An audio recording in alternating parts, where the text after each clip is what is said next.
Are you having a problem with getting notifications? You may have your focus mode on, so we can go ahead and turn that off. So to do this, what you can do is go at the top right corner and swipe down and go ahead and click on your focus mode just to see which one is active.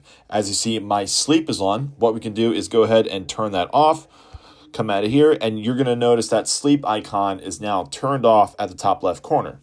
Another thing you can do is go through the settings. So why don't we turn this back on? I'm just going to turn sleep back on. And what we can do is go to our settings, scroll down until you see focus. And as you see, sleep is turned on, but we can permanently delete this. So go ahead and click that. And very quickly at the bottom, you'll see delete focus. And it will ask you to delete the focus. We are going to choose delete focus. And that's it. Now your sleep is turned off and it's out of your focus area. And that's it. It's super simple and super easy to do. And you should have no problem